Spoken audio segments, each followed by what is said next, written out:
I just want to say, when you said to Dan about this team and being gritty, you said something great the other day, Dan, when it was, wow, did I just say that? All right, I'm out of here. See you later, guys. That was good. Great video.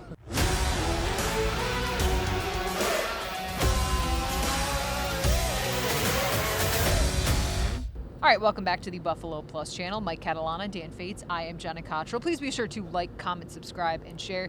We're here at the facility in Orchard Park. We're going to talk today about In the building. the playoff game, playoff experience, injury report, all of that stuff. But before we do, Michael, we have a live podcast coming up tomorrow. Yeah, so live podcast Thursday night. We're going to be in the Connors and Ferris podcast studio for that. 7 to 8. We're going to be taking a lot of your comments, how you're feeling about the playoffs, what you think about this team, what they can do.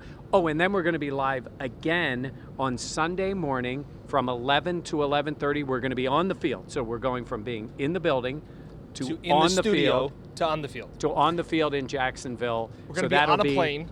That'll be a couple of hours before the game. In a car. In a on hotel. plane. You see what I put up with?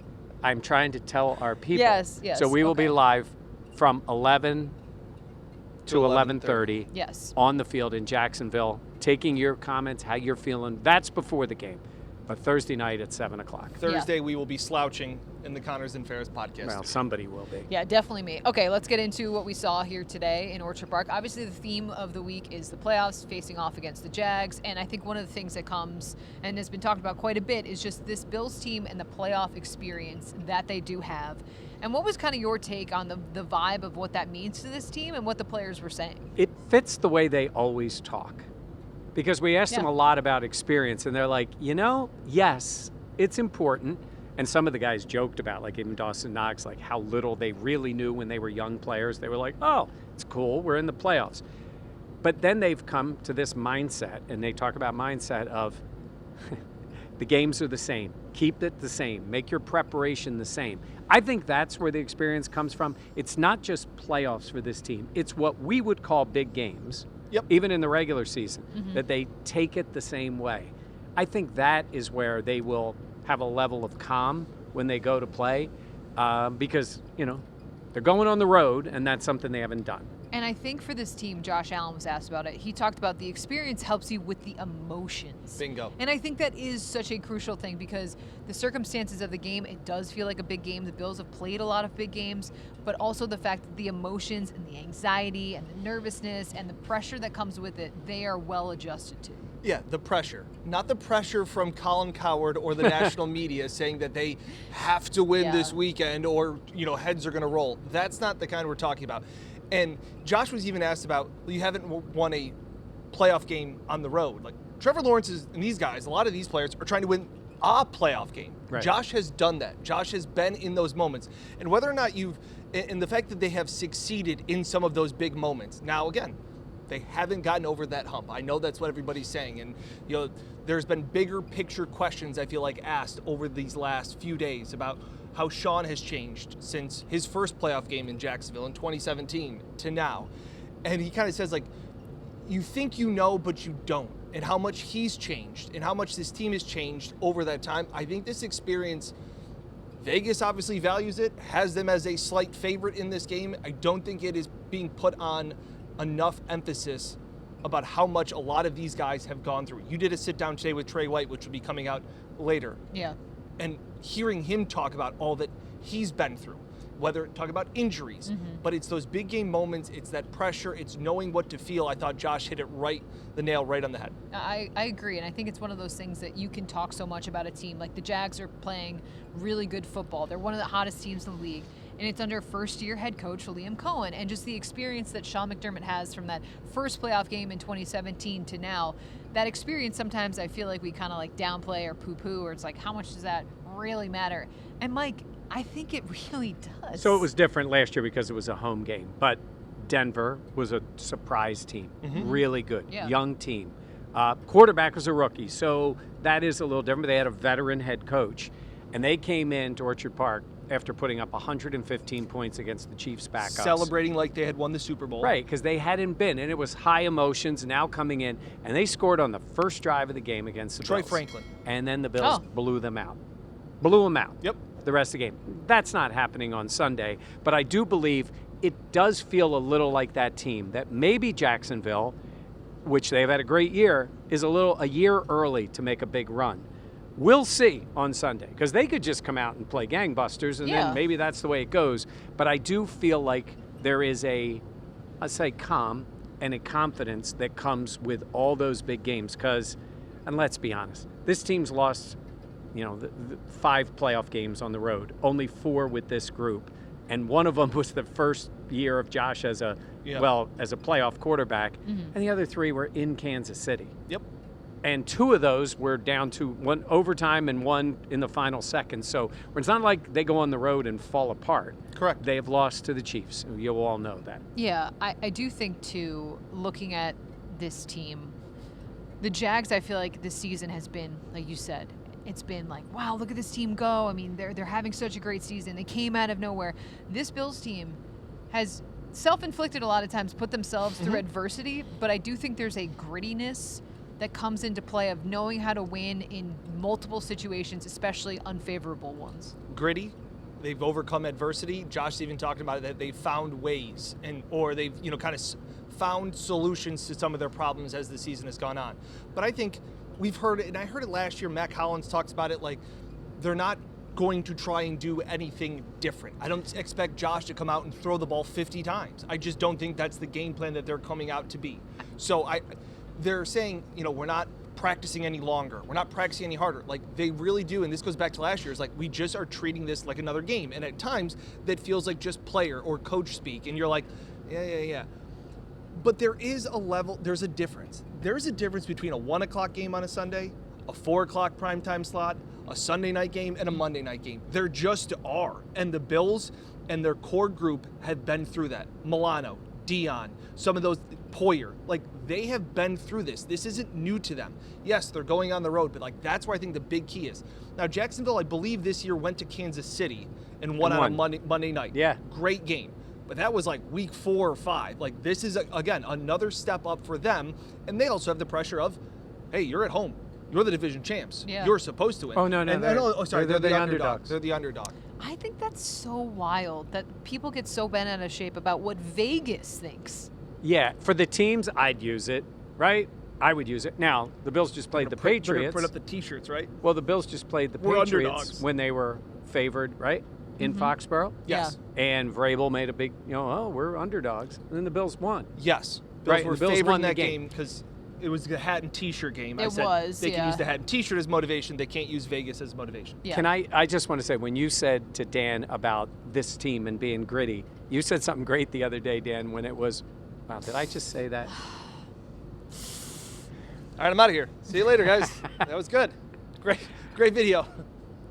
When you said each one of their losses felt like the season was over.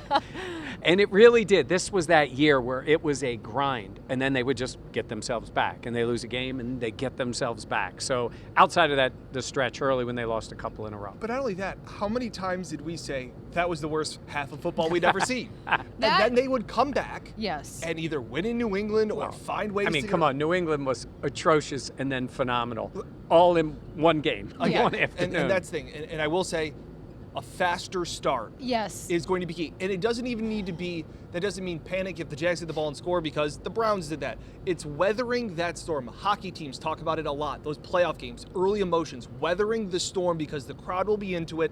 After that, everybody kind of takes a deep breath, and then it does just become another game until 5 minutes to go in the fourth quarter, Right. and all of that switches. But again, I think that's going to be key to kind of handling those elements. Well, the Bills are also looking to do something that they have not done in 33 years, and that is win a playoff game on the road.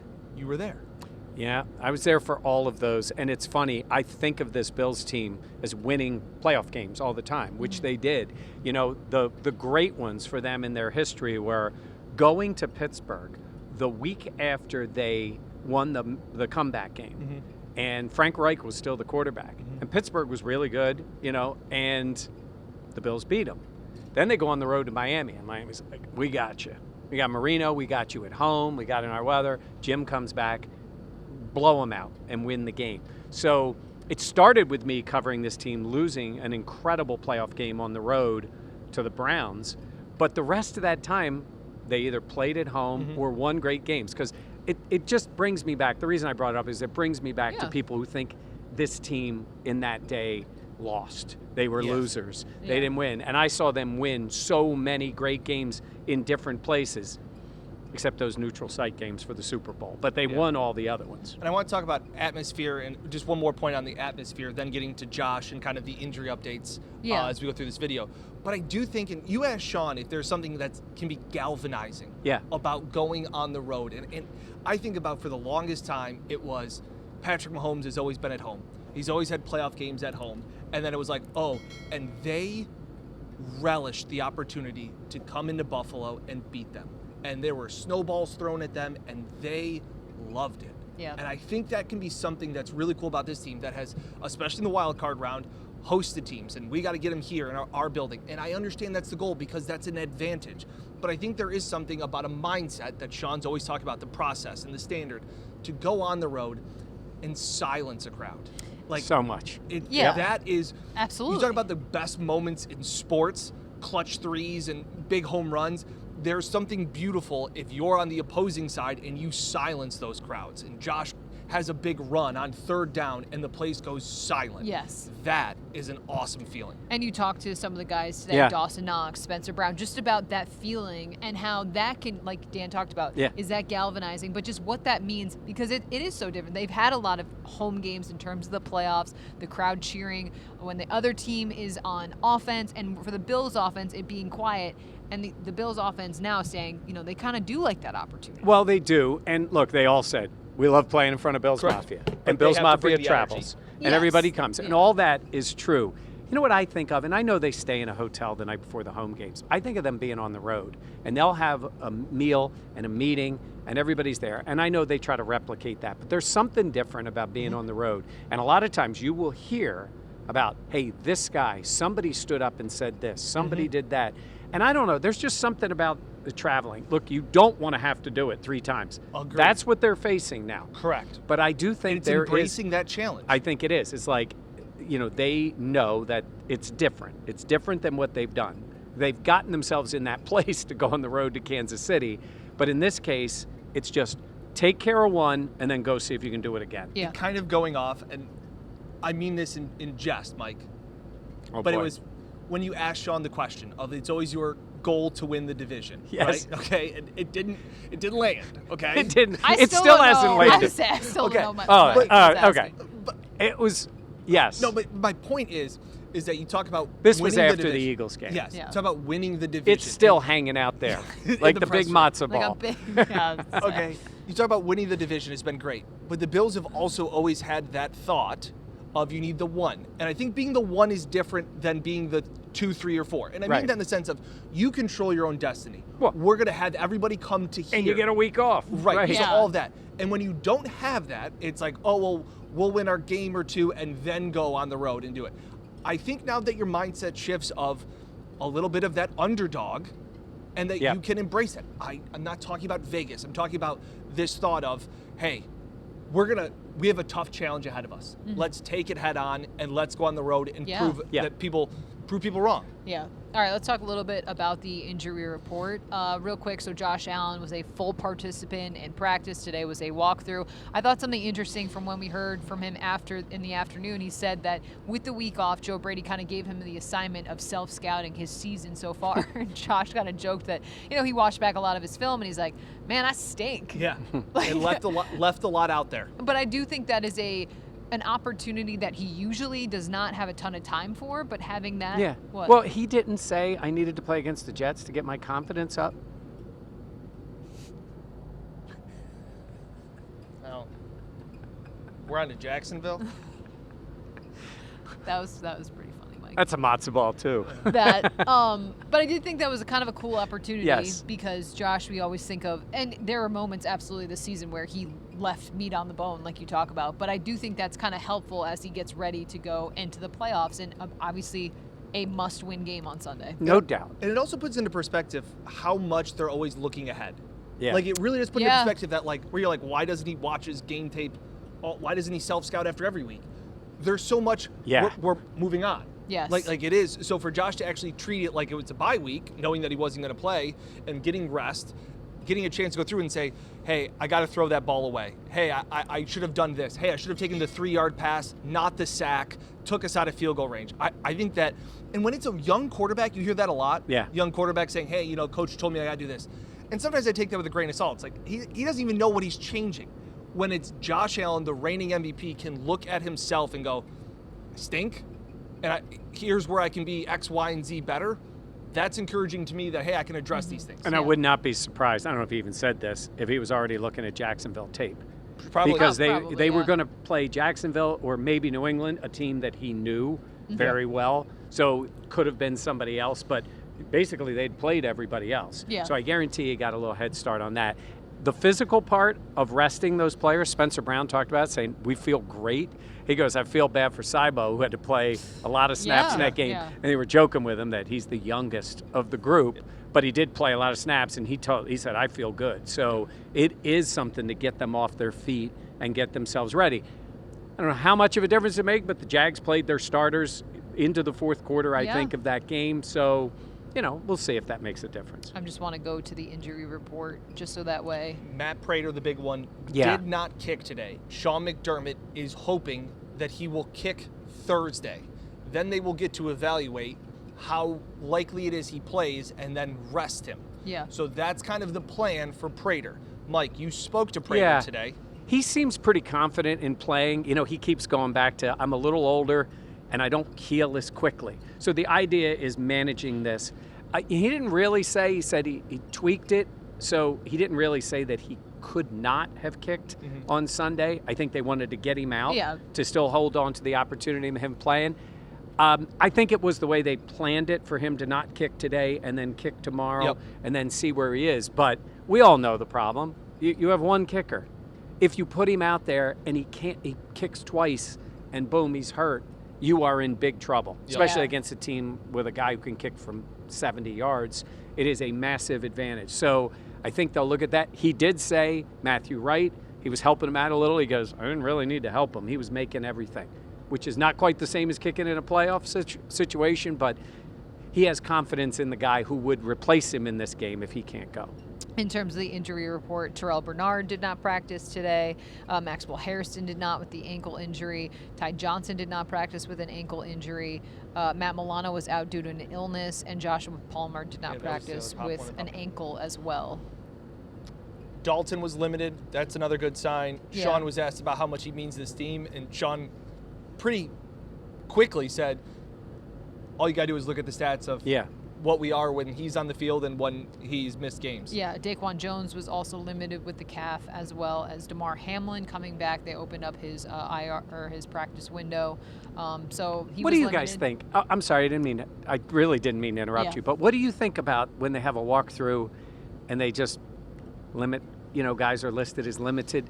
I have no idea. I just think it's kind of, I don't think it means a whole heck of a lot. I think this is a day, especially late in the year. Even if they had a regular practice, they would take it easy. I don't know about, well, obviously, I know Max Hairston's not going to play in the game. I mean, he pretty much said that on Monday. But the other guys, I think there's a good chance, maybe even Bernard is back. Yeah. Which, it's so funny how quickly people turn. You look back to the playoffs last year, the plays Bernard made, including the ones against Baltimore, is the kind of plays you need. And I know he hasn't had a great year, but he's also the kind of guy, if he's out on the field, he has been a playmaker. At times, he's the complete opposite of Tremaine Edmonds.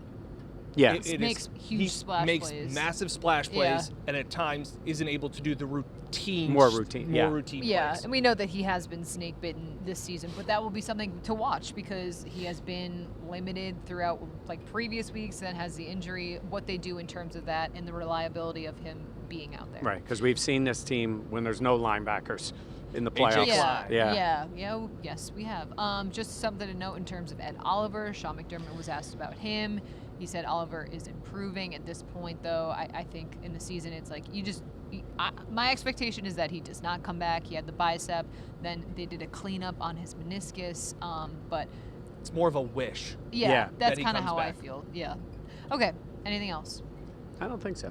Thursday, 7 o'clock, we'll be in the Connors and Ferris podcast studio answering your questions, Yes. getting us ready. Because it's Awesome. content. Sunday, 11 a.m., we'll be on the field in Jacksonville, getting you ready for the game. Yeah. And if you're in TV-wise, Yes, we are in on at Rochester and Buffalo. 10:30 in the morning on Fox in both Rochester and Buffalo. Yes. Yeah. All right, be sure to check it out. For Mike and Dan, I am Jenna. Please be sure to like, comment, subscribe, and share. And we will catch you next time here on Buffalo Plus. Mike said I was right. That's your takeaway?